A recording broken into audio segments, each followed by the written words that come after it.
네, 안녕하세요. 김원일 노사입니다. 반갑습니다. 자, 오늘부터 이제 GS 연기 노동법 강의 이제 개강을 했습니다. 그래서 이제 연기 노동법이 작년에 비해서는 조금 횟수가 늘었어요. 좀 개인적으로는 조금 횟수 늘리는 거에 좀 반대하는 편인데, 일단 이제 횟수가 늘었다는 거의 장점은 여러분들이 이제 그 공부하셔야 될 분량이 기존보다 조금씩 하루에 하셔야 될 공부 분량이 조금씩 줄어들었다는 거. 그렇기 때문에 이제 여러분들 더욱더 좀 정밀하게 공부를 좀 해 주셔야 된다는 점 좀 여러분이 주의를 좀 하시고요. 특히 이제 연기 때는 좀 가벼운 마음으로 많이 들으시기 때문에 나중에 조금 제대로 연기 때 좀 공부를 안 하시면은 1기, 2기 특히 2기 때 모의고사 들어가시면 더 허둥지둥 하시는 분들이 좀 많습니다. 그래서 그런 것들 좀 방지하고자 연기 때 조금 착실하게 공부를 좀 해주세요. 특히 이제 횟수가 늘어나기 때문에 차근차근 여러분들이 공부하시기를 권합니다.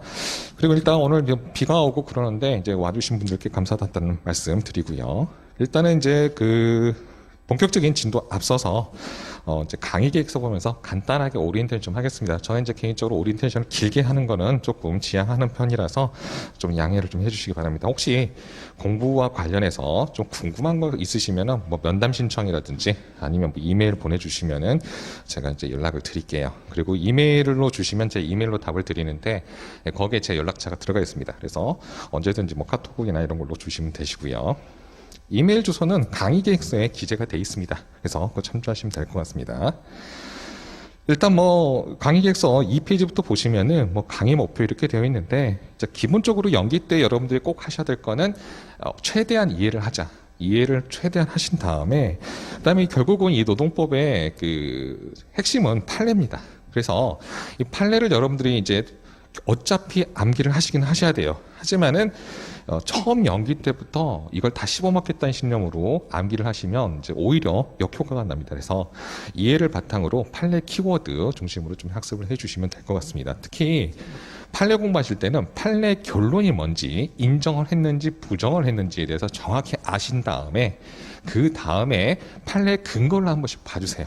근거, 어떤 근거 때문에 그런지 이런 쟁점을 하시고 그 다음에 이제 제일 중요한 거, 우리가 이제 시험 문제가 보시면은 여러 가지 유형이 있어요. 기출 문제를 한번 보시면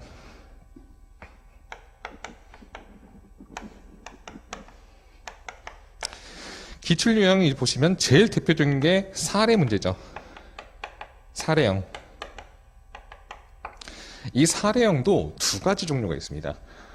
기본적으로 보시면은 그 쟁점을 줍니다. 쟁점 분설형이라고 이렇게 정의할 수도 있고요. 명칭 크게 중요하지 않아요. 그 다음에 통합형이 있어요. 보통 쟁점 분설형은 각 쟁점을 줍니다. 세부 쟁점을 줘요. 큰 사실관계 하나에서 50점 문제에서 25점으로 배점을 한다든지 혹은 30점, 그 다음에 20점 이런 식으로 세부 쟁점을 주죠. 그래서 이걸 쟁점을 직접 주고 물어보는 문제들이 있고, 그 다음에 이제 통합형은 그냥 통사례입니다. 통사례라고 또 하는데 50점을 통으로 주면서 스스로 쟁점을 파악해서 답안 작성을 해야 됩니다. 그래서 공부가 오래되신 분, 노동법을 잘 하시는 분들은 이 통합형 문제, 쟁점 파악형 이런 문제가 훨씬 유리하시긴 해요. 그런데 문제는 이게 이제 채점할 때가 어렵습니다. 쟁점 이탈이 굉장히 많아요. 그래서 이 문제들이 어쩌다 한 번씩 나왔는데 지금은 거의 안 나와요. 거의 안 나오고 지금 이 쟁점 분석형으로 내고 있다라고 보시면 돼요. 그 다음에 이 사례형, 케이스, 사실관계를 복잡하게 주고 하시는 거 외에 준사례 문제가 있어요. 이 준사례형이 그런 건 뭐냐면 겉으로는 사례같이 보여요. 굉장히 사실관계가 짧습니다. 짧은 사실관계를 줍니다. 그래서 뭐에 대해서 판단해봐라, 뭐에 대해서 써봐라 이렇게 돼요. 이거의 본질은 사실은 단문 문제입니다. 이건 사실은 단문 문제에 가까워요. 형식만 아주 짧게 해가지고 사례형처럼만 냈을 뿐이지 사실은 그게 단문 문제입니다. 이 단문이란 거는 또 말씀을 드리면 기본적으로 단문 문제는 그냥 뭐에 대해서 써봐라. 아니면 판례 법리에 대해서 설명해봐라. 그래서 여러분들 우리 교재에 있는 것처럼 어떤 쟁점에 대해서 의의, 요건, 효과 뭐 이런 식으로 쭉 쓰는 거죠. 여러분이 이제 법학에서 단문의 기본은 항상 의, 그 제도의 뜻이 뭐냐. 여기서 잘 써주셔야 될 거는 제도의 취지 같은 걸 좀 잘 써주시면 좋습니다. 그리고 제가 강조하는 거 이 제도의 취지를 여러분 사례형 푸실 때 이럴 때도 많이 활용을 좀 해주시면 좋아요. 그 다음에 요건입니다. 이게 가장 중요하죠. 어떤 것을 인정할지 말지 뭐 이런 것들에 대한 성립 요건이라 이런 건 기본인데 이제 이게 우리가 노조법 보면은 뭐 정당성 아니 뭐 저기 금기법에서 뭐 회고의 정당성이라든지 그래서 정당성 판단 기준 혹은 우리 뭐 쟁의행위의 정당성 판단 기준 이런 식으로 정당성 판단 기준으로서 또 등장할 수도 있죠. 그 다음에 이 요건을 구비하면 그 법적 효과가 뭐냐 혹은 그 요건을 구비하지 못했을 때 법적 효과가 무엇이냐 이 법적 효과 그래서 단문은 의의, 요건, 효과 이 세 단계로 구분이 된다라고 보시면 돼요. 큰 목차에서는. 그래서 여러분들이 단문을 지금 뭐 대비를 해야 되는지에 대해서는 조금 의문이긴 해요. 최근 한 2년, 3년 전이죠. 한 3년 전쯤에 단문 문제가 나오긴 나왔어요. 계속 사례 나오다가. 근데 지금 올해도 단문이 안 나왔고 작년에도 단문이 안 나왔습니다. 그래서 이 단문 문제가 이제는 안 나올 것인가에 대해서는 의문점이 있는데 우리 이제 수험생들은 을이죠, 을. 을입니다. 어쩔 수 없어요. 혹시 또 단문으로 나오게 되면은 여러분이 또 쓰셔야 돼요. 최근에 나왔던 기출 문제가 단문으로 나왔던 거는 저거예요. 갱신기대권입니다. 갱신기대권. 갱신기대권에 대해서 판례 법리를 뭐 써봐라, 논하라 이렇게 나왔던 겁니다. 이 갱신기대권에 대해서는 나중에 배우실 건데요. 우리가 이제 기간제 근로자라는 분들이 있어요. 이 사람들이 그 근로계약 기간이 종료가 되면은 계약은 끝나는 겁니다. 근로관계는 끝나는 거예요, 원칙적으로. 그럼에도 불구하고 갱신을 어떤 사람들은 해주고 어떤 사람은 안 해줘요. 그랬을 때 안 해준 사람들에게 이 계약 갱신을 기대할 수 있을 만한 어떤 신뢰관계 기대권이란 것이 인정되느냐에 대한 문제입니다. 이게 이제 나중에 공부하실 건데 스토리가 있어요. 판례 법리 스토리가 있습니다. 그래서 이 단문 문제에서는 이 갱신기대권 법리는 심플해요. 사실상 여러분들이 책을 보면 굉장히 머리 아프고 복잡할 수는 있지만은 갱신기대권 자체의 법리는 심플합니다. 기대할 만한 사정이 있으면 갱신이 될 거라는 기대할 만한 사정이 있으면 인정되는 겁니다. 쉽게 말하면. 갱신될 만한 기대할 만한 기대를 할 만한 사정이란 것들은 이제 뭐 법적인 근거, 그러니까 법적인 근거는 아니겠지만은 뭐 근로계약서라든지 뭐 취업규칙이라든지 그런 명문의 규정, 그 규정이 있는지 아니면 지금까지 해왔던 것들 그런 것들에 비추어서 판단하는데 이 갱신기대권에 어떤 스토리가 있어요. 법적 스토리가. 분명히 우리가 기간제 근로자는 그 계약 기간이 종료되면 종료가 되는 겁니다. 만료가 되면 끝나는 거예요.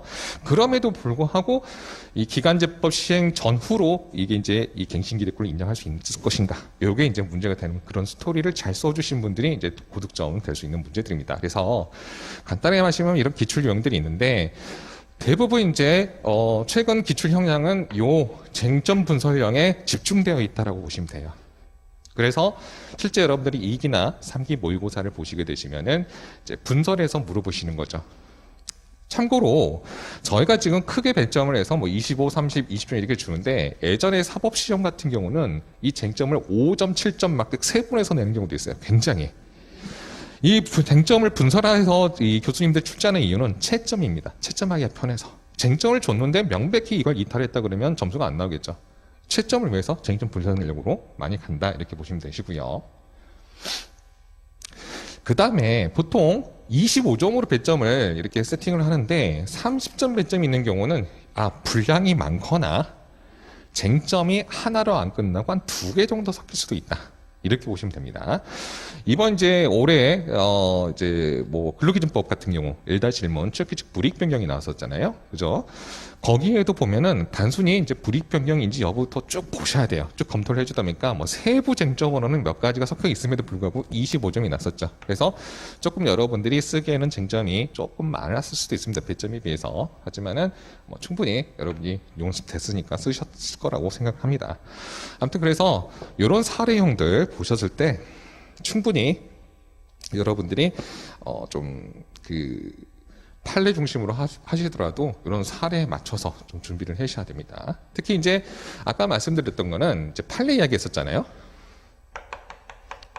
판례의 최종 단계는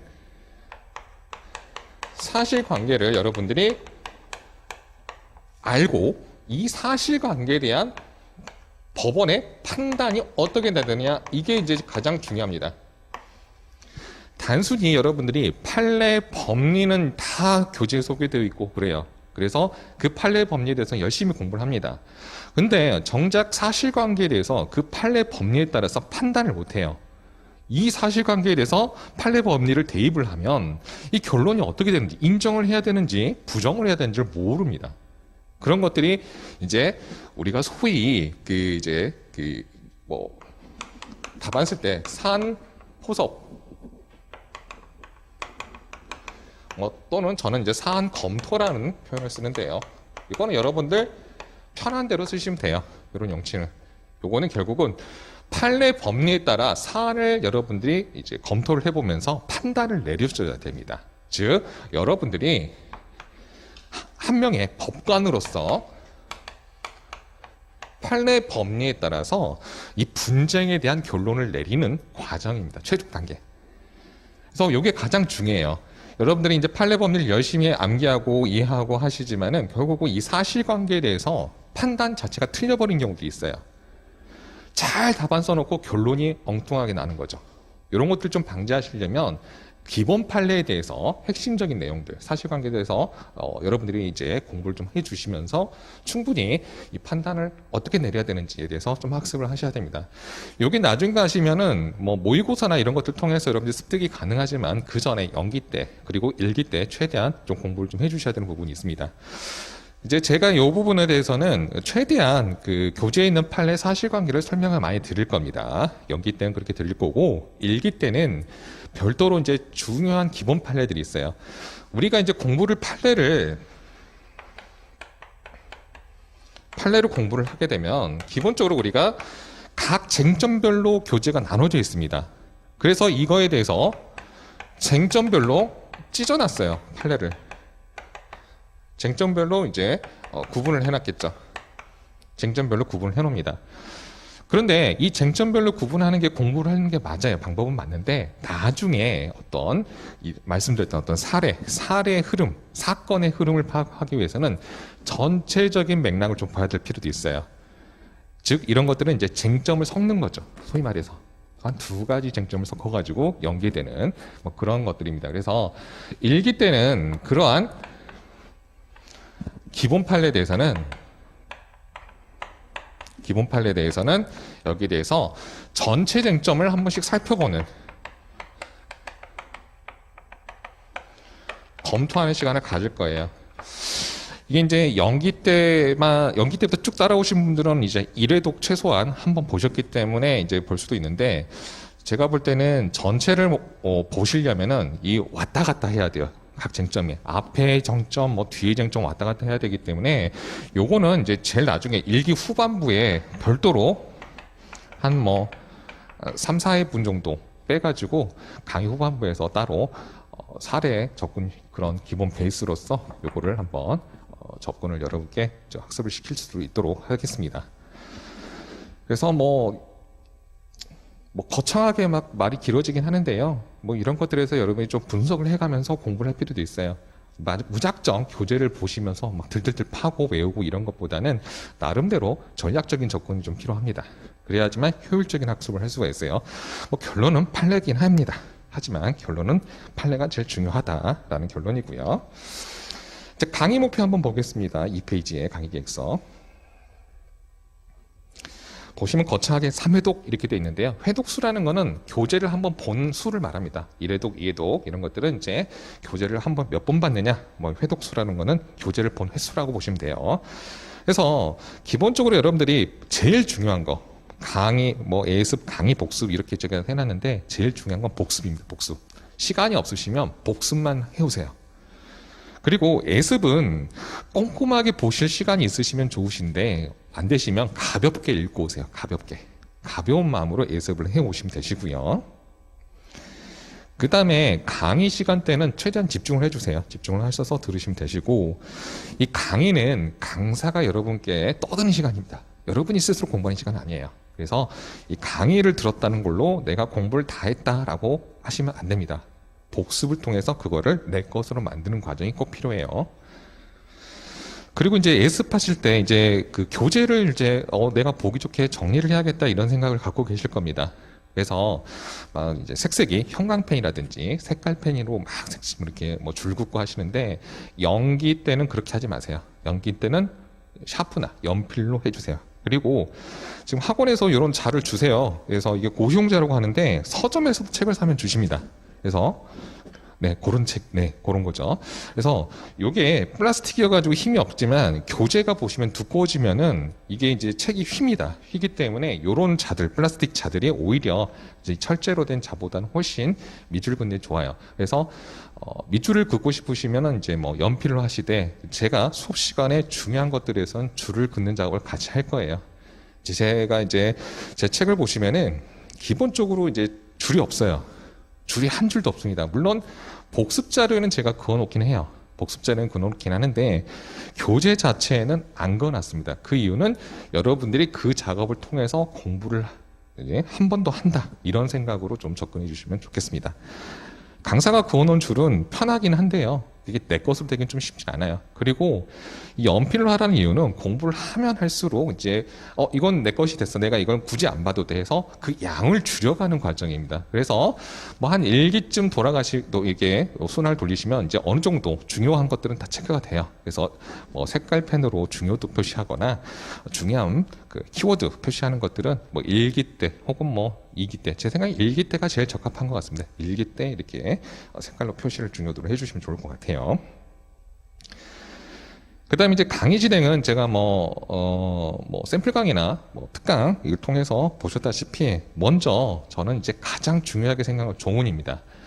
2차에서 무슨 조문이 중요하느냐 이렇게 이야기하실 수도 있어요. 뭐 1차 때는 조문이 많이 나오는데 2차는 조문 뭐 법전 주는데 왜 조문을 봐야 되느냐.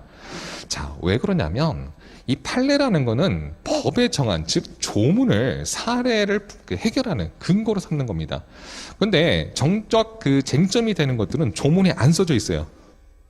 왜 그러면 우리가 어떤 쟁점을 파악할 때 왜 이게 문제되는지 이거에 대해서 항상 공부를 하셔야 돼요. 생각도 하셔야 되고 그래서 이 조문을 보면서 쟁점을 떠올리는 연습하는 것도 좋아요. 그래서 제 교재 보시면은 그 관련 그 조문들은 다 앞에 넣어드렸어요. 여러분들이 조문 잘 안 봅니다. 저도 사실 수험생 때 조문 잘 안 봤어요. 그래서 조문 잘 안 보다 보니까 법전이 시험용 법전이 매년 편집이 좀 다릅니다. 달라져요. 그래서 매번 보던 법전에서 위치가 여기였으니 그 위치만 기억하고 시험장에 들어가면은 막 이쯤 있었는데 그 내용이 근데 이제 편집이 달라지죠. 못 찾습니다. 당황해서. 그래서 조문 숫자랑 이것도 써야 되는데 이거 정확히 조문을 써줘야 되는다면서 막 당황하시는데 그런 거 조금 방지하기 위해서 조문 충분히 보시라는 말씀 좀 드리고요. 두 번째 이제 조문을 통해서 쟁점을 좀 파악을 하시면은 기본적으로 체계를 좀 잡아드릴 겁니다. 전체적인 틀에서 흐름, 이 쟁점 되는 것들 이것들에 한번 뭐 실파 판서를 통해서 정리를 한번 해드릴 거고 그 다음에 거기에 따라서 법리랑 판례 설명 드릴 겁니다. 그 다음에 이제 뭐 세부적으로 뭐 교재 정리를 같이 하면서 정리를 좀 하는 식으로 강의를 진행을 할 거예요. 그 다음에 일단 뭐 연기 때부터 열심히 암기 훈련을 시켜주는 강사님도 계세요. 근데 저는 이제 제 개인적인 그 방향성은 연기 때는 최대한 이해를 하자 이렇게 좀 설명을 좀 드리겠습니다. 그 다음에 이제 그 오늘 강의 자료로 나갔죠. 복습 요약 자료라고 있습니다. 이거 나가셨을 건데 B5로 뽑아주셨으면 좋을 건데 또 A4로 뽑으셨네요. 네, 이게 좀 왔다 갔다 합니다. B5로 편집을 하긴 했는데 자, 이거의 용도는 여러분들이 뭐 이동하는 시간, 뭐 버스 타고 집에 가실 때, 지금 신림동에서 안 사시는 분들은 이렇게 이동 시간이 있을 수밖에 없습니다. 하루에 왕복하면 뭐 많으신 분들은 뭐 2시간, 3시간 뭐 이렇게도 걸리시는데 그 시간 동안에 짬짬이 좀 보셔라 이런 취지에서 드린 거고, 여기에는 기본적으로 목차는 노동법 강론에 있는 것들 중심으로 해놨습니다. 그리고 보시면은 암기를 하셔야 된다라고 되는 것들은 이제 표시가 돼 있어요.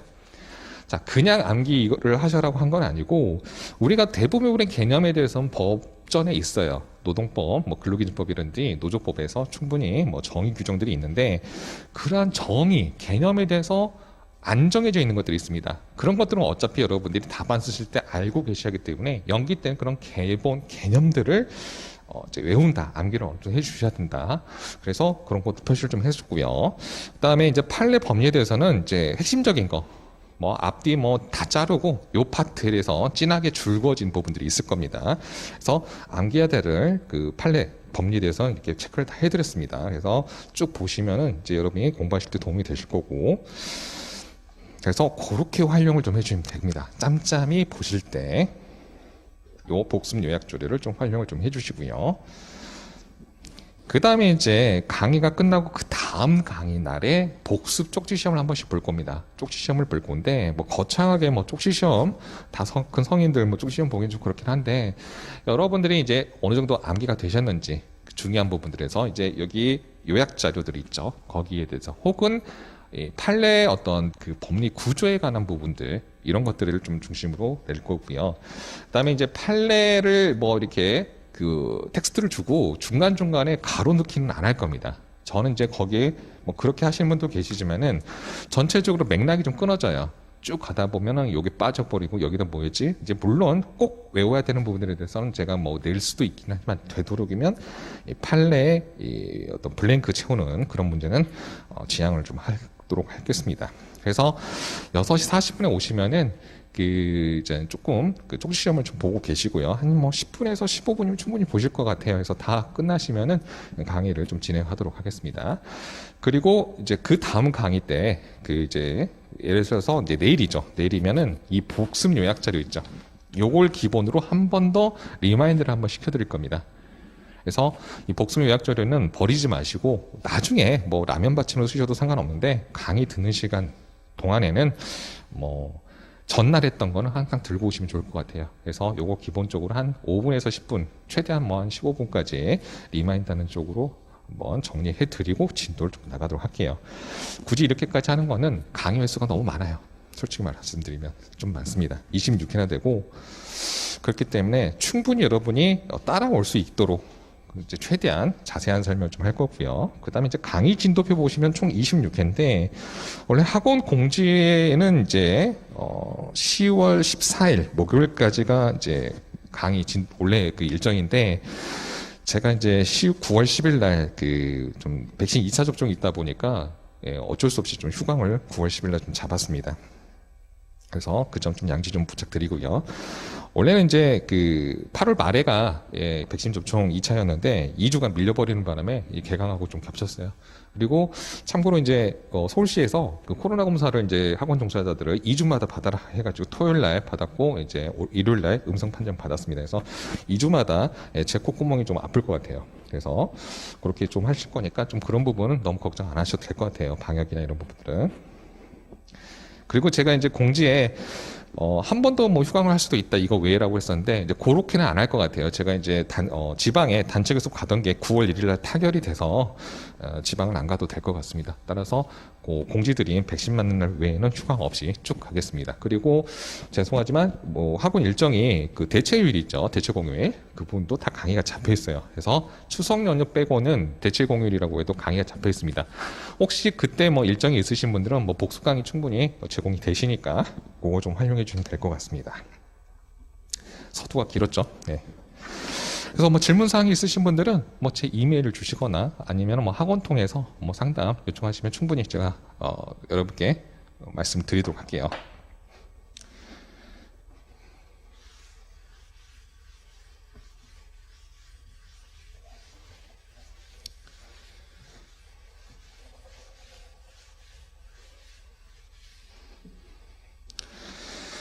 그리고 조금 제가 여유가 있을 때 좀 기출 문제를 작년까지 이제 재작년까지요? 네, 재작년까지 정리한 그 자료는 있는데 그걸 좀 업데이트를 좀 못해서 제가 좀 업무가 죄송하게도 좀 바쁘다 보니까 지금 잠을 한 2주째 거의 못 자고 있는데 이상하게 엄청 돌아다니고 있어요. 요즘 괴롭힘 뭐 이런 것들 성희롱 조사들이 너무 많아가지고 지금 뭐 김포에 일주일에 서너 번씩 매일 가고 있고 뭐 그러고 있습니다. 그 다음에 지금 다른 데서도 하나 조사가 있고 또 다른 데서 하나 더 들어온다고 그래요. 그래서 정신없이 조사를 하다 보니까 조금 지금 정신이 없습니다. 그래서 최대한 그 빠른 시일 내에 제가 그 자료 제공해 드릴 수 있도록 할게요. 기출 분석을 조금 드리는 이유는 여러분 이게 작년에 기출됐기 때문에 혹은 올해 기출됐기 때문에 내년에는 안 봐도 된다. 이게 아니에요. 예전에 기출을 보시면은 연달아 같은 그 파트에서 여러 번 나온 적이 있습니다. 직장폐쇄가 대표적인 예입니다. 직장폐쇄가 최근 몇 년간에 4번인가 나왔는데 3년이 연달아 나왔어요. 근데 똑같은 쟁점이 나온 게 아니라 직장폐쇄에서 내지 않았던 쟁점들을 쪼개가지고 3년 연속 냈습니다. 그래서 수험가에서 엄청난 타격이 많았었죠. 직장폐쇄 2년째 나오니까 뭐 3년째 나오겠어 했는데 3년째 나왔어요. 그래가지고 요즘 교수님들이 고민하는 그 출제 방향은 어떻게 점수들을 떨어뜨릴 것인가. 이게 좀 고민이신 것 같아요. 그래서 그 출제 경향을 한 몇 년간에서 쭉 살펴보면 재미있는 점이 있습니다. 어떤 점이냐면 출제 경향이 기본적입니다. 기본적으로 중요한 부분이에요. 기본적으로 중요한 부분이에요. 노동법상. 근데 이게 과연 출제 가능성은 있을까? 여기에 의구심이 있었던 쟁점들이 계속 출제가 되고 있습니다. 그래서 기본적으로 중요하기 때문에 뭐 안 내겠지 이런 것들이 있어요. 저 공부할 때만 해도 다 그때도 산재라든지 뭐 근기법상 근로자라든지 항상 뭐 모의고사에 나왔던 문제인데 에이 설마 내겠어? 근데 나오더라고요. 최근에 보니까 어떤 쟁점들이 있었냐? 근기법상 근로자성 나왔고 또 연차휴가가 나왔어요. 그 다음에 또 올해 시험 법원 있죠? 법원 유리원칙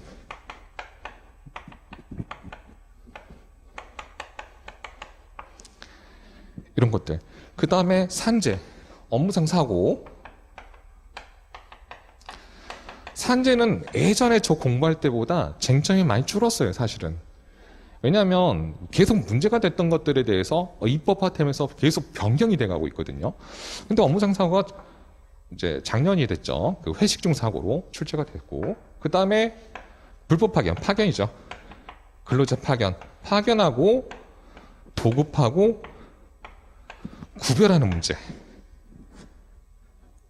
그 다음에 또 여기에 엮여서 뭐가 나왔었냐면 근기법상 사용자의 확대. 우리가 이제 노동법 이제 처음에 근로기준법 공부하시면 뭐 근로기준법상 근로자, 그 다음에 사용자 뭐 이런 개념들이 있어요. 그래서 이 사용자의 확대도 나왔어요. 이런 식으로 기본적으로 중요는 하지만 설마 내겠어 이런 것들이 나옵니다. 그런 경향이 좀 있기 때문에 그래서 찍어서 보지 말라라고 해요. 충분히 이제 모의고사 때 이런 것들을 이제 뭐 대비를 한다고는 하지만 여러분들이 이 방대한 모의고사는 이제 한번 써보는 것에 의의를 둬야 되지 모든 쟁점을 커버한다라고 보시면 안 돼요. 그래서 이런 것들이 나오기 때문에 제가 이제 찍어보지 말고 최대한 꼼꼼하게 공부를 하자라고 하는데 여러분들 이제 우리가 이 사람의 기억력과 휘발성이 굉장히 강합니다. 기억 능력도 사람마다 능력치가 좀 다르고 그거를 오래 보관하는 능력도 달라요. 그래서 근데 이제 어쩔 수 없어요. 다 시간이 지나면 까먹습니다. 이번에 2차 시험 보신 분들 다 까먹었을 거예요, 이미. 그 정도로 사람의 기억력은 휘발성이 강해요. 그렇기 때문에 반복을 할 수밖에 없습니다.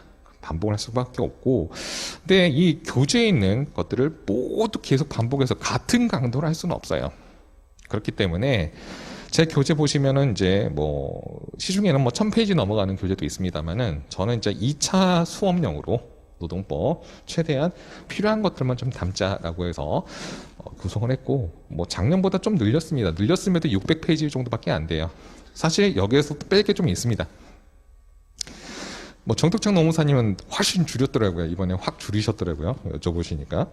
그래서 한 580페이지 정도 되시는 것 같아요. 정덕창 노무사님 교재 같은 경우는. 그래서 뭐 최대한 이제 뺄 건 빼고 해야 되는데, 그래서 이제 드리고 싶은 말씀은 이 교재에서 여러분들이 요거는 이제 출제관에서 없습니다라고 대놓고 이야기하는 것들이 가끔 있어요. 그래서 그거는 가볍게 봐주시고, 이제 좀 중요한 부분, 이제 이거의 판단 기준은 판례입니다. 그냥 일반적인 법리라든지 뭐 교수님들이 하시는 말씀 혹은 뭐 조문만 있는 경우, 이런 것들은 판례가 없어요. 판례가 있다 한들 크게 쟁점되지 않은 부분들, 이러한 것들은 중요도가 떨어집니다. 참고만 하세요. 혹은 이해도를 위해서 그냥 설명드리는 거니까 우리 답안했을 거 아닙니다 라고 제가 말씀을 드릴 거예요. 우리가 이제 노동법이라는 것들이 이제 말씀드렸다시피, 전에 특강에서 말씀드렸다시피 이게 좀 복합적이에요. 기본적으로 이 사인이란 거는 개인입니다. 그 국가가 아닌 개인 간의 법률 관계를 규율한다는 점에서 사법이라고 해요. 개인 사자를 씁니다. 한문으로 사법이라고 해요. 그런데 이거를 안 지키면 국가가 개입해서 형사처벌을 합니다. 그래서 공법적인 기능이 있어요. 그래서 이거를 사회법이라고 하는데, 이러다 보니까 이 노동법 판례는 뭐 기본적으로 민사소송에서 이제 나오고요. 두 번째로 형사 판례, 범죄가 되느냐 안 되느냐, 이런 것들. 그 다음에 이제 행정법 판례가 있습니다. 행정법 판례는 뭐 대표적으로 우리 노동위원회에서 다투죠. 부당해고나 어떤 징계 혹은 인사처분에 대해서 노동위원회를 통해서 행정적인 그 구제 신청을 할 수 있는데, 이거를 이제 최종 결정에 대해서 중앙노동위원회 그 재심 판정에 대해서 다투기 위해서는 행정소송이라는 걸 갑니다. 그래서 우리가 필수 과목에 행정쟁송법이 있는 겁니다. 그래서 이제 행정쟁송법을 배우는데, 사실 우리가 소송할 일은 없어요. 노무사가 할 수는 없는데, 우리가 이제 노동위원회 대리권이 있습니다. 그래서 행정심판이기 때문에 여러분들이 뭐 잘 하시면 되고, 사실 이제 노동위원회법이 따로 있기 때문에 사실 실무에서 행정 뭐 심판법이라든지 행정소송법이라든지 우리가 쓸 일은 없지만 그 구조에 대해서 여러분이 좀 아셔야 되는 부분도 좀 있습니다. 그래서 뭐 그런 것들을 가르치는 거니까. 아무튼 그래서 노동법 판례는 민사 판례, 형사 판례, 그 다음에 행정법 판례, 세 가지로 구분이 됩니다. 그런데 이 판례가 전혀 없는 쟁점들, 이런 것들은 제가 이해만 하세요. 혹은 형사적인 쟁점들이 좀 있어요. 아까 말씀드렸다시피 이제 형사처벌을 하잖아요. 그러니까 여러분이 이제 우리는 노동법 시험을 보는 겁니다. 물론 변호사 시험에선 그런 형법적인 쟁점들을 쓰라고 할 수는 있어요. 하지만 순수하게 노동법적인 측면 아니에요. 그래서 우리가 뭐 연기나 일기 때 설명은 드리지만 2기, 3기 가면 그런 쟁점들을 안 냅니다.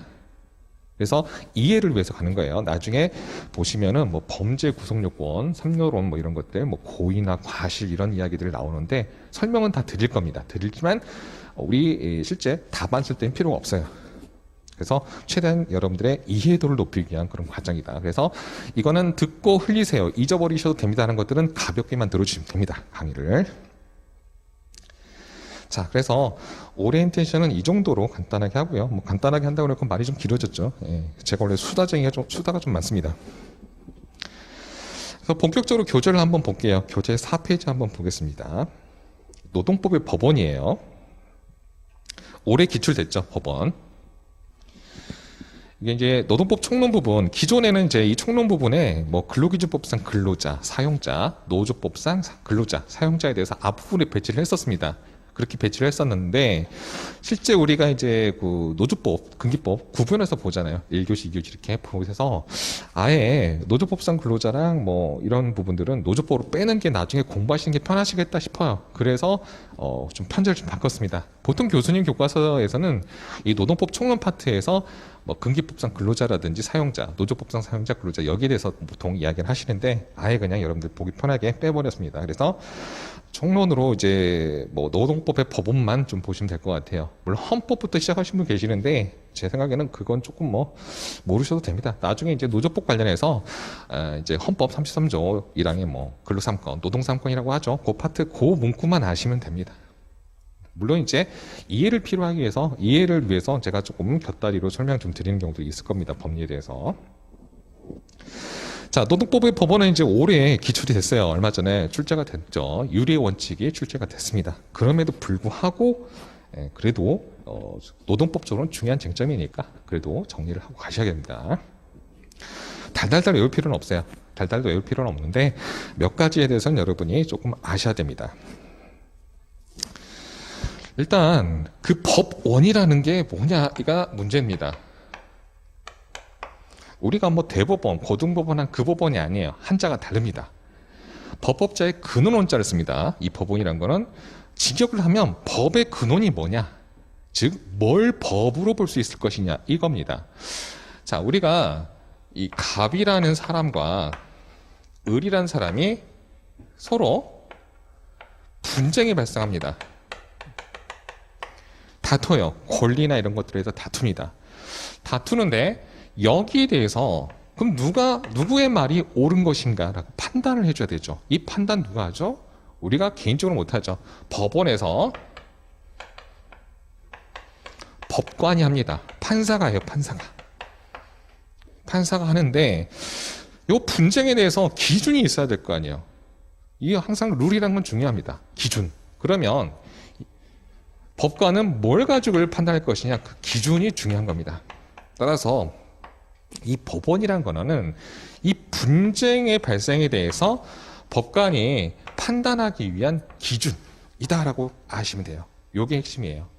그래서 교재를 한번 보시면 이렇게 됐어요. 법원이란 4페이지 첫 번째 줄 보시면 두 번째 줄이죠. 목차 다음에.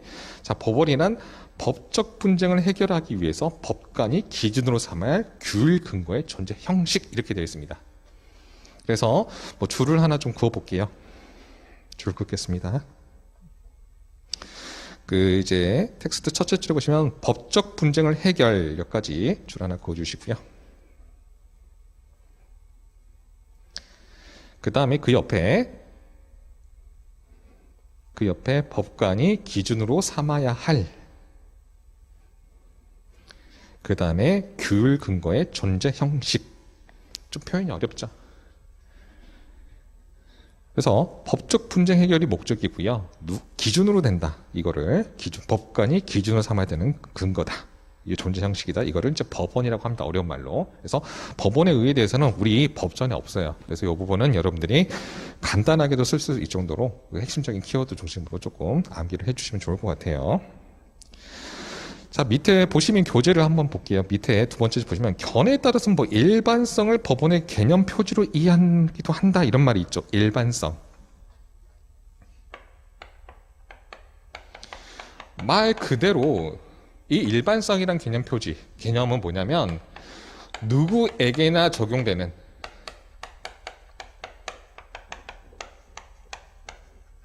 뭐 이런 개념으로 이해해 주시면 돼요. 일반성이라는 거. 누구에게나 적용되는. 따라서 이 견해에 따르면은 누구에게나 적용되는 것만 법원이 될 수 있는 겁니다. 근데 여기서 이제 문제점이 생겨요. 이 견해에 따르면 우리 노동법의 법원에서 일반적으로 이제 노동법이라는, 사실 우리가 노동법이라는 건 없죠. 이제 노동 관계에 대해서 규율하고 있는 근로기준법이라든지 뭐 노동조합 및 노동관계 조정법, 노조법이라고 하죠. 이러한 등등의 법률을 전체적으로 우리가 노동법이라고 하는데 이 법 이외에 노사자치규범이라는 게 있습니다. 자, 뭐 노동자와 사용자 사이에서 자율적으로 정한 규범입니다. 룰이죠. 이것도 룰. 이것도 법원성 인정이 돼요. 이게 대표적인 예로, 자, 여러분이 이거 순서를 항상 습관을 들이셔야 됩니다. 단체 협약이 먼저입니다. 제가 이제 자문을 회사 측을 많이 하다 보니까 어쩔 수 없이 노조도 하고 있습니다만은 자꾸 이게 취업 규칙이 먼저 나와요. 습관이 돼가지고. 근데 단체 협약이 우선 나와야 됩니다. 그 이유는 이따 설명드릴게요. 그 다음에 취업 규칙.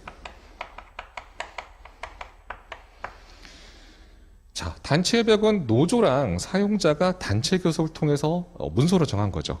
합의를 한 겁니다. 그리고 취업규칙이란 거는 사용자가 일방적으로 정해요. 그래서 효력이 단체 협약이 더 셉니다. 그 다음에 이런 집단적인 게 아니라 개별적인 근로계약. 사용자와 근로자가 직접 체결한 근로계약. 우리가 이제 임대차 계약서, 여러분 이제 뭐 신림동의 방과로 보면 뭐 임대차 계약서 쓰시죠? 예, 주택 임대차 계약서 쓰시는데 근로관계도 마찬가지로 근로계약서란 걸 씁니다. 그 근로계약이에요. 이러한 단체협약이나 취업규칙, 근로계약도 이거를 이제 노사자치규범이라고 하는데 이게 법원성이 인정이 돼요.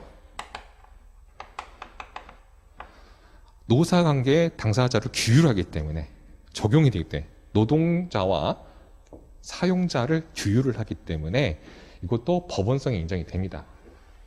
그렇기 때문에 이 일반성 지표에 따르면 이러한 단체협약이나 취업규칙 근로계약은 거기에 소속하는 뭐 회사원이나 뭐 조직원, 근로자나 뭐 그 다음에 노조원들이 한테만 적용이 되겠죠. 모든 사람한테 적용이 안 돼요. 노사자치규범은.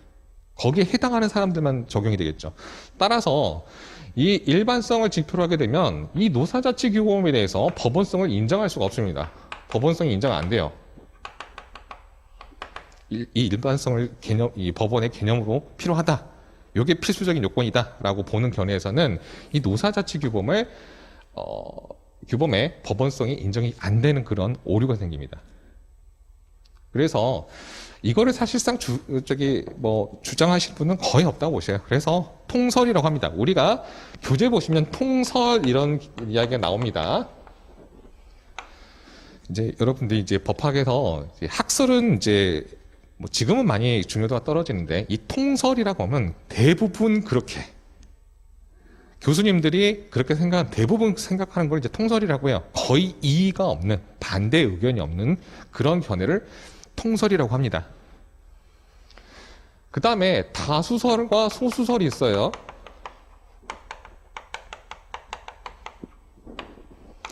말 그대로 어떤 특정 견해를 주장하시는 교수님들이 더 많은 쪽을 다수설이라고 해요. 그 다음에 좀 적은 데를 소수설이라고 합니다. 일반적으로. 근데 우리가 답안에 이게 다수설이다 하면 소수설이신 분이 채점 들어가면 기분 나쁠 수도 있잖아요. 그죠? 그래서 굳이 여러분이 답안지에 다수설, 소수설 이걸 쓸 필요는 없어요. 그냥 학설 이름만 쓰시거나 학설 이름이 생각 안 나시면 답안지에 제1설 또 제2설 이렇게 넘버링 해가지고 쓰셔도 돼요. 학술 이름이 워낙 많기 때문에 그런 걸 다 여러분이 기억할 수는 없어요. 특히 여러분들 이 학설은 노동법보다는 행정에서 굉장히 중요할 겁니다. 행정쟁서법에서 굉장히 중요합니다. 노동법은 판례를 하도 강조를 하기 때문에 학설을 거의 안 써도 그렇게 감점이 거의 없지만은 행정에서는 학설을 안 쓰면 50점, 그러니까 50% 날아간다 보시면 돼요. 왜냐하면 우리나라 그 행정법 교수님들이 굉장히 분분합니다. 계파가 달라요. 독일 쪽이 계시고 프랑스 쪽이 계시는데 용어 자체부터 다릅니다. 그래서 여러분들이 뭐 행정쟁서법 공부하면 외계어 같다 이런 이야기 하시죠. 노동법은 하니까 그래도 한국말 같다.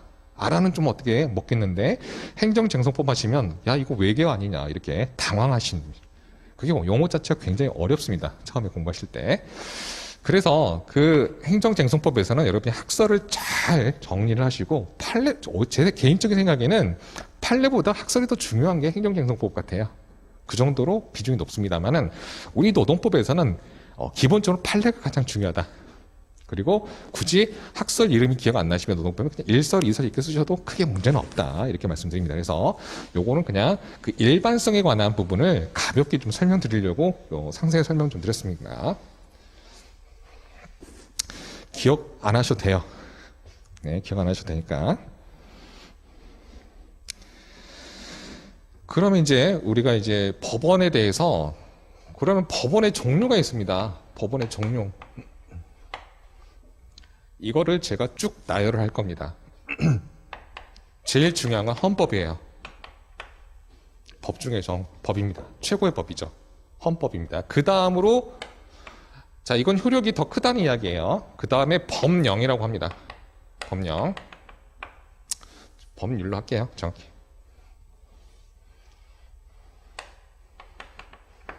법률. 자, 여러분, 이 법률은 누가 제정을 하느냐? 국회에서 제정합니다. 국회에서. 우리가 예전에 배우셨죠? 삼권 분립. 삼권 분립 배우셨죠? 행정부, 입법부, 사법부. 이건 이제 우리 정부죠, 정부. 그 다음에 입법부는 국회, 사법부는 법원입니다, 법원. 이렇게 삼권 분립이 돼 있어요. 그래서 이 법률은 입법부인 국회에서 제정을 합니다. 다만 이 법률에 대한 안, 이렇게 법률을 제정해 주세요라고 안을 낼 수 있는 거는 이 행정부에서도 발의를 할 수가 있어요. 혹은 국회의원이 몇 분 모이셔가지고 발의할 수도 있습니다. 그 안을. 그래서 국회에서 소관심의위에서 뭐 심사하고 그 다음에 뭐 본회의 통과 이런 표현들이 뉴스 보면 나오죠. 그래서 본회의에서 의결을 통해서 제정하는 게 법률이에요. 이 법률과 같은 급이 조약입니다. 조약인데 대표적인 게 우리 뭐 ILO 협약 이런 것들 많이 들어보셨죠? 국제노동기구에서 우리가 국제조약으로 체결한 게 ILO 협약입니다. 이 조약은 모든 것들이 이 법률과 같은 효과는 아니고요. 헌법에서 규정된 대로 국회에서 비준 동의, 국회가 오케이 해준 것들이 있어요. 국회에서 오케이 해준 것들. 그런 것들만 법률과 같은 효력을 받습니다. 그 다음에 법률 다음에 이제 뭐 국가가 제정한 건 다 끝났어요. 노사자치규범입니다. 그 다음에는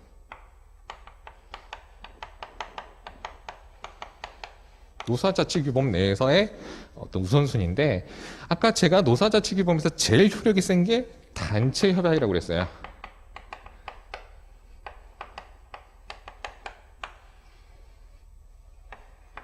그 다음에 취업규칙. 자, 그 다음에 근로계약입니다.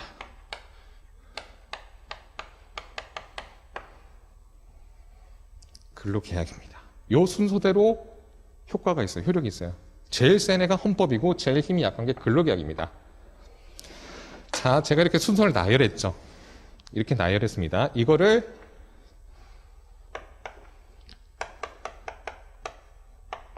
상위법 우선의 원칙이라고 해요. 어떤 특정한 사항에 대해서 그 여러 가지 법원이 다르게 규정될 수 있어요. 예를 들어서 단체 협약에 신입사원의 초봉은 3,500이다라고 부터 시작해야 된다. 이런 단체 협약 규정이 있다고 예를 들게요. 반면에 취업규칙에서는 신입사원 초봉을 3천만 원으로 규정을 하고 있어요. 신입사원의 초봉에 대해서 각각 다르죠. 규정이 다르게 되죠. 요거를 뭐라 그러냐? 경합이라고 합니다. 법원의 경합이라고 해요. 같은 사안에 대해서 다르게 규정하고 있어요. 법원끼리. 또는 이게 서로 안 맞으니까 법원의 충돌이라는 표현도 씁니다. 충돌이라는 표현도 써요. 이걸 이제 법원의 경합 내지 법원의 충돌이라고 합니다. 그러면 이렇게 충돌 나는 것들, 같은 사안에 대해서 충돌 나는 것들을 어떻게 해결할 것이냐? 이게 이제 기본 원칙이 상위법 우선의 원칙입니다. 이게 상위법 우선의 원칙이에요. 그래서 상위법이 뭐죠? 이 만약에 단체 협약하고 취업규칙하고 충돌 나면 상위법은 애죠. 단체 협약이 되겠죠. 애가 먼저 적용이 되는 겁니다. 제일 위에 있으니까. 더 위에 있으니까. 무슨 말씀인지 아시겠죠? 그래서 이 상위법 우선 원칙에 따라서 이 제일 위에 게 더 위에 있는 것 법원이 적용이 돼요. 그 다음에 순위가 같은 애들끼리 충돌할 수가 있어요. 예를 들어서 여기다가 이제 제가 하나 빠뜨린 게 이 취업규칙하고 같은 게 규약입니다. 효력이 동급인 게. 이 규약이란 건 뭐냐면 노동조합의 규약을 말을 하는 겁니다. 노동조합의 규약. 자, 회사에는 회사 사규가 있죠. 그걸 취업규칙이라고 하는 겁니다. 쉽게 말해서. 회사 내규, 회사 사규가 취업규칙인데 이 노동조합도 노동조합의 운영을 위해서 정한 룰이 있어요. 그걸 규약이라고 합니다. 규약. 그래서 취업규칙하고 규약하고 이렇게 정해놨습니다. 그래서 만약에 요 동순위에 있는 것들이 충돌이다라고 가정을 할 경우에 그러면 뭐가 우선될 것이냐? 순위가 같아요. 순위가 같은 애들끼리는 이 상위법 우선의 원칙을 적용을 못하겠죠. 그런 경우 동순위 충돌할 때는 신법 우선의 원칙이라는 게 적용됩니다.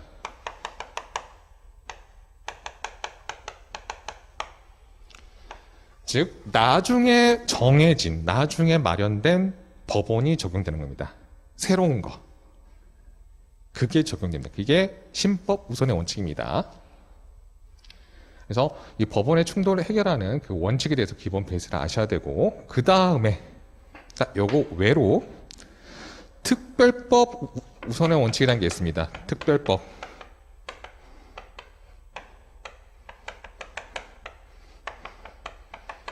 특별법 우선 원칙이라는 게 있는데 이 특별법이라는 거는 그 법의 적용 범위가 좁습니다.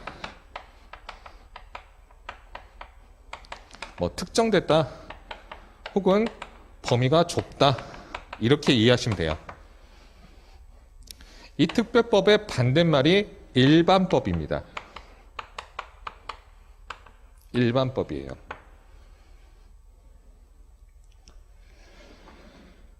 그래서 일반법하고 특별법하고 충돌이 나는 경우 뭐가 우선되느냐? 특별하니까 특별법이 적용됩니다. 자, 이걸 예를 들게요.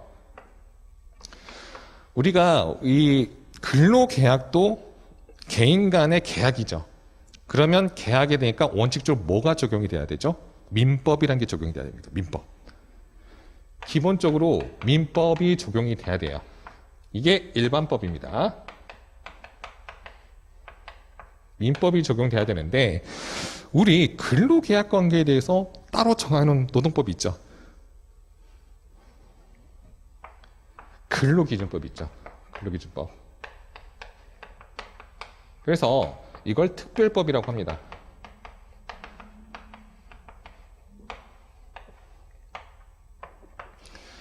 그래서 근로기준법이 우선 적용돼요.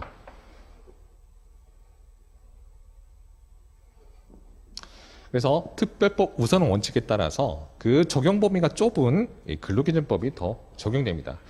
그 다음에 특별법에서 따로 정한 게 없어요. 그러면 일반법이 그 다음 순위로 적용됩니다. 거기에 대해서. 그래서 우리가 공부를 하시다 보면 노동법, 이 교재나 뭐 쟁점들을 공부하시다 보시면은 그 노동법이 아닌 자꾸 민법 이야기가 나와요. 민법 이야기가 나오는 게 노동법에서 우리 근로기준법에서 정하지 않은 사항들에 대해서는 결국 민법이 적용될 수밖에 없어서 그렇습니다. 그래서 민법 쟁점이 나오는 겁니다. 그 점을 이해를 하시면 이제 어느 정도 이해는 좀 되실 것 같아요. 자, 교재로 한번 돌아갈게요. 교재로 돌아가시면 4페이지. 법원의 종류 있죠. 로마자 2번 보시면 법원의 종류 있죠. 자, 노동관계 법령 이렇게 되어 있습니다. 법령인데 국가가 제정한 노동법을 말한다라고 되어 있어요. 뭐 줄구실 필요 없고 그냥 쭉 보시면 됩니다. 1번 노동관계 법령. 그 다음에 조약. 제가 아까 했죠. 국회의 헌법에 따라서 국회에서 비준 동의를 받은 조약. ILO 협약 이런 것들이 됩니다. 이것도 노동법에 포함이 되고 그 다음에 이제 노사자치규범 3번. 설명드렸던 뭐 단체협약, 취업규칙, 그 다음에 규약, 근로계약 이런 것들이 노사자치규범으로서 법원의 종류에 해당합니다. 자, 중요한 건 이제 4번 노동관행입니다. 관행.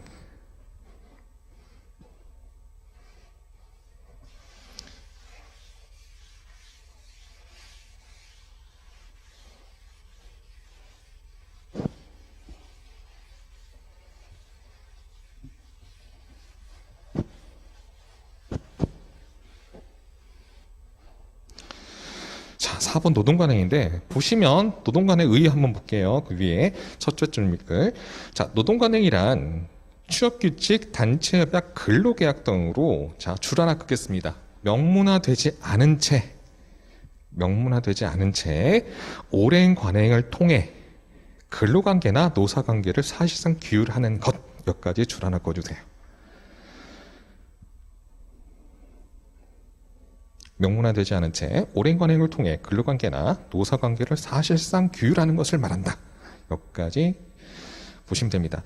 그래서 우리가 이제 관행이란 단어를 알 겁니다. 뭐 암묵적으로 행해지는 것들, 이런 것들을 뭐 관행이라고 하죠. 노동 관행이라는 것도 있어요. 즉 단체 협약이나 취업 규칙, 근로계약서 등에 명문화되지 않았습니다. 글자로 뭐 쓴 게 없어요. 없음에도 불구하고 어떠한 근로 조건을 암묵적으로 계속 노사가 인정하고 쭉 가던 것들입니다. 그러한 것들도 그러면 관행, 이런 노동 관행이 법원으로 인정될 수 있겠느냐? 하나의 노사 자치 규범으로서 법원성을 인정할 수 있겠느냐? 요게 이제 문제가 됩니다.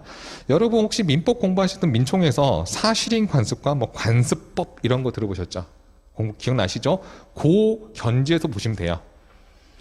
우리가 이제 기억나실지 모르지만 사실인 관습 같은 경우는 그냥 사실인 거죠, 사실. 그냥 사실인 거고 그 어떤 규범성을 인정하지 않죠. 하지만 관습법이라고 인정될 수 있는 것들, 그러면 하나의 법 규범성을 인정을 해주는 거잖아요. 그죠? 그 견지에서 우리 노동법에서도 이러한 노동 관행을 법원으로 인정할 수 있을 것이냐에 쟁점이 있다라고 이해하시면 돼요. 그 쟁점에서 떠올리시면 이해가 조금 편합니다.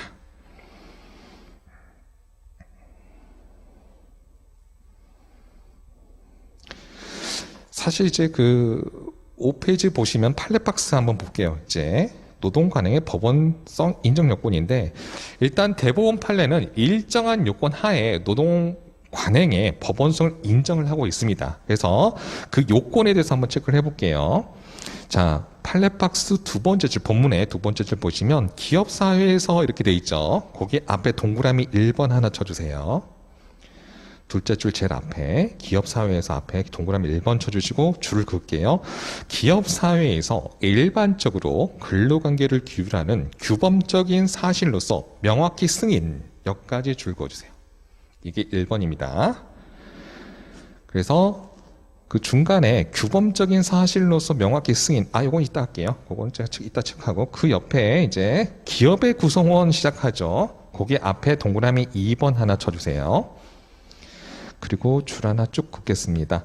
기업의 구성원에 의하여 일반적으로 아무도 이의를 제기하지 아니한 채 당연한 것으로 받아들여져서 기업 내에서 사실상의 제도로 확립되어 있다고 볼 수 있을 정도의 규범 의식에 의해서 지지, 여기까지 쭉 한번 그어주세요. 자, 그래서 동그라미 하나 이제 동그라미 좀 칠게요. 두 번째 줄 중간에 규범적인 거에 규 있죠, 규. 둘째 줄 중간쯤에 규범적인 여기에 규에 동그라미 하나 쳐주시고, 그 옆에 사실의 그 옆에 쭉 가면 승인되거나 해서 그래서 규사승 이렇게 체크하시면 되시고, 그 다음 밑에 줄 오른쪽 끝에 보면 기업 내에서 사실상 이렇게 돼 있죠. 그 밑에 줄 오른쪽 끝으로 보시면은 기업 내에서 이렇게 있죠. 그래서 기에다가 동그라미, 그 옆에 사실상 여기에 사의 동그라미, 사실상의 제도로서 여기 앞부분에 거기에 동그라미, 그 다음에 그 밑에 사실상의 제도로서 확립 있죠. 거기 확의 동그라미. 제가 이제 일반적으로 두 문자는 잘 안 따드리긴 해요. 근데 이제 이런 심플한 건 좀 따드리긴 하는데, 저는 두 문자를 안 좋아하는 게 두 문자만 외우다 보면 내용 기억이 안 나는 경우가 많아요. 너무 많이 따면은 헷갈립니다. 그래서 이런 것들 중요한 기본적인 거는 좀 따서 좀 보셔도 되고, 자주 보시다 보면 간단하게 좀 떠올릴 수 있어요. 그래서 중요한 거는 규범적 사실로서 명확히 승인되거나 기업 내에서 사실상 제대로 확립되어 있다고 있어야 된다. 아무도 이의를 제기하지 않을 정도로 확립되어 있다. 이게 이제 핵심입니다. 이런 요건 하에 노동 관행의 그 법원성을 인정을 하고 있다라고 보시면 됩니다. 근데 실제 판례가 이 노동 관행의 법원성을 인정한 사례가 그렇게 많지는 않습니다. 현실적으로는 굉장히 엄격하게 인정을 하고 있다라고 여러분이 아셔야 돼요. 그래서 밑에 사실관계 한번 설명 좀 드릴게요.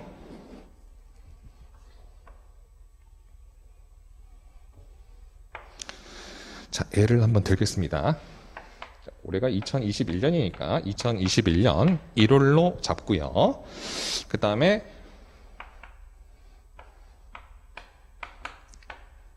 3월을 이렇게 할게요. 자, 보통 우리가 단체 협약이 요 연말에 종료가 되고 그 전부터 쭉 이렇게 단체 교섭을 합니다. 현실적으로 하다 보면은 계속 바로 타결 안 되고 딜레이 돼가지고 이렇게 나중에 체결이 됩니다. 그래서 예를 들어서 2021년 3월 달이 돼서야 단협이 체결됐습니다. 뭐 우리가 임단협이라고 하기도 하죠. 임금협상 이런 것들 하는데 단협이 이때 체결됐습니다. 예를 들어서 요때 체결이 됐는데, 자, 요때 단협을 체결하면서 임금 인상이 있어요. 예를 들어서 임금 인상을 5% 하기로 했다. 단체 협약으로. 그리고 요거는 언제부터 소급해 주느냐? 2021년 1월부터 소급 적용하자. 보통 일반적으로 많이 이렇죠. 소급 적용하니까 그동안 1월달, 2월달에 못 받았던 이 소급분을 나중에 몰아서 줍니다. 나중에 몰아서 주겠죠. 소급 적용이다 그러면 나중에 지급하지 않았던 걸 주게 되죠. 그런데 만약에 2021년 2월에 뭐 갑이라는 사람이 뭐 퇴사를 했다라고 가정을 할게요. 자, 근데 기존의 관행이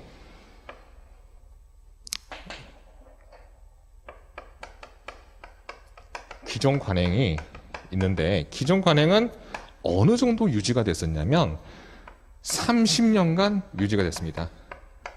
언제부터냐? 회사가 창사 이래로부터 30년간 쭉 관행이 있었던 거예요. 어떤 관행이냐? 이렇게 소급 적용을 해주잖아요. 임금을 소급 적용해 주는데 퇴사자도 소급 적용을 해줬습니다. 이미 퇴사해버린 사람들도 소급해서 그 차익 부분을 다 지급을 했던 관행이 있었던 거예요. 그리고 퇴직금 산정할 때 퇴직금 산정 시에 나중에 이미 산정이 줘버렸기 때문에 차익이 있겠죠. 퇴직금 산정에 있어서 이 소급 적용한 부분, 이 부분을 반영을 해주었습니다. 우리가 이제 퇴직금에 대해서는 나중에 공부를 할 건데요. 간단하게 설명을 드리면 우리가 소위 말하는 요즘 뭐 퇴직연금 뭐 이런 것들이 많이 있는데 그 전에 연금제도가 없을 때 지금도 뭐 가능한데요. 소위 법정퇴직금이라고 합니다. 법정퇴직금. 자, 법정퇴직금은 뭘 기준으로 지급을 하냐? 소위 평균 임금이란 걸로 지급을 해요. 기준이. 이 평균 임금은 3개월 동안 총 지급했던 임금을 일수로 나눈 겁니다. 정확히는 산정, 사유, 발생 3개월 전에 받았던 총 임금을 뭘로 나누냐면 해당 기간의 일수로 나눕니다. 이게 평균이란 임금이란 개념이에요. 나중에 공부하실 겁니다. 가볍게 들으시면 돼요. 그러면 이 해당 기간 일수는 우리가 달력상 3개월을 세보면 뭐 달력에 보면 30일인 월도 있고 31일인 날도 있고 뭐 28일, 29일도 있습니다. 그래서 이게 왔다 갔다 해요. 퇴사 시기에 따라서 이 분모 부분이. 그래서 보통 뭐 한 89일에서 뭐 91일 내지 뭐 이렇게 보통 한 또 92일까지 나올 수도 있죠. 네. 있습니다. 92일까지 나올 수도 있고, 이거 경우에 따라 다릅니다. 이 분모가 89일에서 뭐 92일까지도 뭐 가능한데, 뭐 이런 식으로 평균 임금을 산정을 해요. 그런데 이 퇴사자한테 소급 줘가면서 요거 소급해서 지급한 부분이 있으니까 이 총 임금이 증액이 되겠죠. 결과적으로 증액이 되겠죠.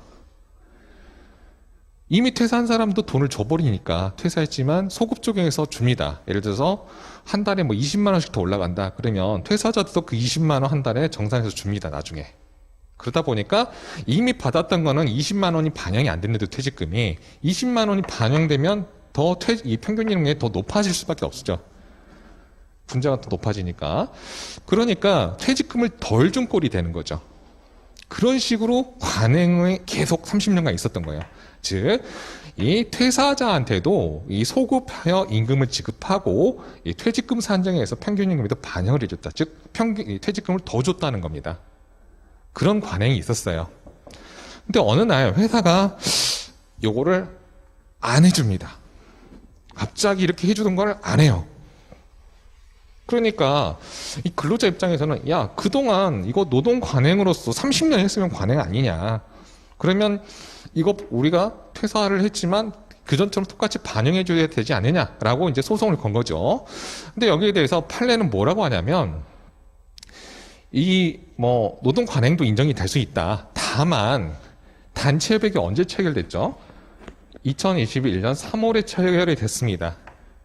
체결 당시에 이 사람은 퇴사가 없죠. 그래서 이 단체 협약이라는 거는 기본적으로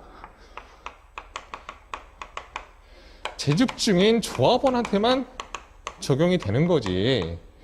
이미 퇴사해버린 사람한테 어떻게 단체 협약이라는 게 적용이 되겠느냐. 더 이상 회사원, 그 회사의 근로자도 아니고 조합원도 아닌 거죠. 당시 기준으로. 이미 퇴사한 사람은 단체 협약이 적용될 여지가 없다. 이렇게 보는 거죠. 나중에 체결됐으니까. 이미 퇴사한 사람은. 그래서 그것을 근거로 이거 노동 관행 아니다라고 부정을 했던 사례입니다.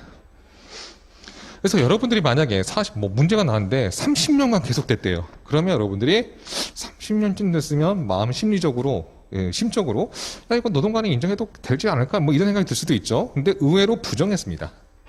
그만큼 노동관행을 판례는 인정하는 게 되게 엄격합니다. 그래서 그 부분에서 조금 보시면 되시고요.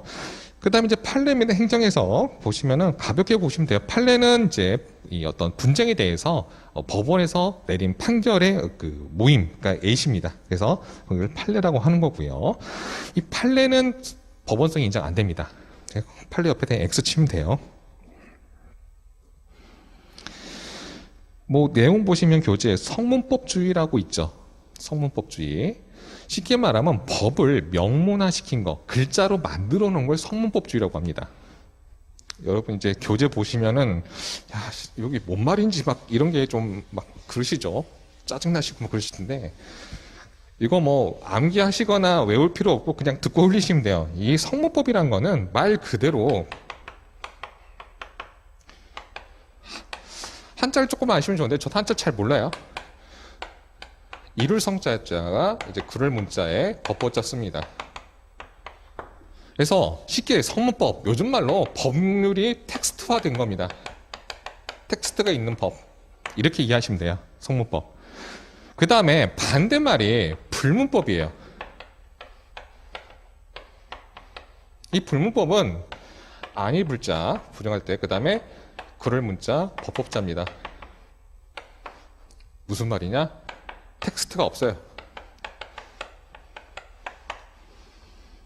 기본 베이스가 좀 이렇습니다. 물론 다 그런 건 아닌데 기본 베이스가 이래요. 그래서 이 성법주의에서는 일정한 어떤 절차에 따라서 법률이란 걸 정합니다. 그런데 이 불문법이란 건 그렇지 않아요. 예를 들어서 우리 아까 관습법 있죠.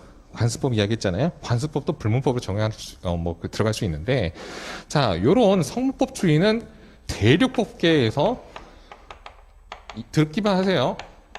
대륙법계에서 이렇게 됐고요. 쉽게 말하면 유럽입니다. 유럽. 그리고 이 불문법주의를 추구하는 게 영미법계입니다.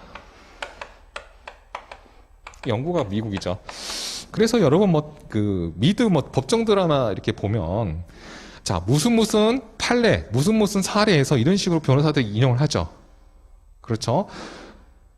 이 영미법계에서는 이렇게 텍스트화된 법률이 기본적으로 원래 베이스가 없다 보니까 이 판례에 대해서 법원성을 인정을 해줘요.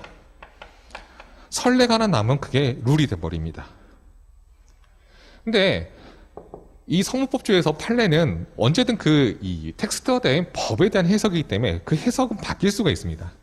그래서 판례의 법원성을 인정을 하지 않아요. 자, 우리나라는 대륙법계입니다. 왜 이렇게 됐냐면, 자, 독일 2차 대전을 하면서 일본하고 친했죠. 일본은 개화를 빨리 했습니다. 이 독일 법계를 일본이 수용을 했고요. 안타깝게도 우리 일제 강점 치하에서 우리나라 대한민국으로 이게 흡수가 들어온 겁니다. 그래서 우리는 자연스럽게 대륙복귀가 된 거예요. 뜬금포 우리는 뭐 유럽하고 상관도 없는데 왜 대륙복귀냐, 이런 좀 역사적인 그런 게 있습니다. 그래서 이 성문법주의하에서 판례는 법원들 자기들끼리만 구속하지 어떤 법원성이 인정되거나 그렇진 않아요. 듣고 잊어버리시면 됩니다. 책 보시다가 이게 무슨 말인가 고민하지 마시고 그렇게 보시면 됩니다. 그 다음에 이제 행정해석이라는 게 있습니다. 여러분이 노무사 되시면 행정해석을 판례보다 더 많이 보실 수도 있어요. 자, 행정해석이라는 건 뭐냐면 어떤 법률에 대해서, 법령에 대해서 유관기관, 관계가 있는 기관, 행정기관에서 해석을 내놓는 겁니다. 우리가 노동법을 하잖아요. 노동법으로 밥을 먹고 사는 사람인데 이 노동법에 대해서 주무관처는 어디냐? 고용노동부죠. 자, 또는 법에 관해서는 법제처도 해석을 할 수가 있습니다. 그래서 고용노동부와 법제처에서 이 노동법에 대해서 해석한 내용을 행정해석이라고 해요. 그래서 보시면 고용노동부 애교, 질의회시 이런 것들 다 행정해석이라고 합니다. 자, 이거는 법원으로 인정 안 됩니다. 마찬가지로 옆에다 X 쳐버리세요. 행정해석에. 이거는 저 밑에 보시면은 그 두 번째 줄에 오른쪽 보시면 내부적 업무 처리 지침에 불과 이렇게 돼 있죠. 그거 줄 하나 쳐주세요.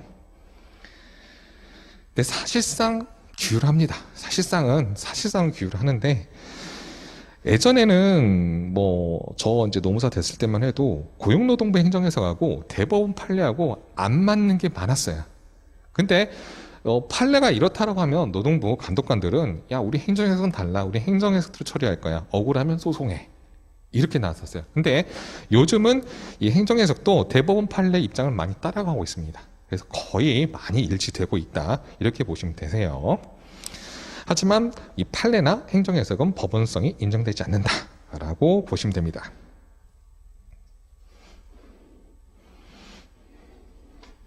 잠깐 쉬었다 할까요? 괜찮을까요? 한 10분 정도만 쉬었다가 강의 시작할게요.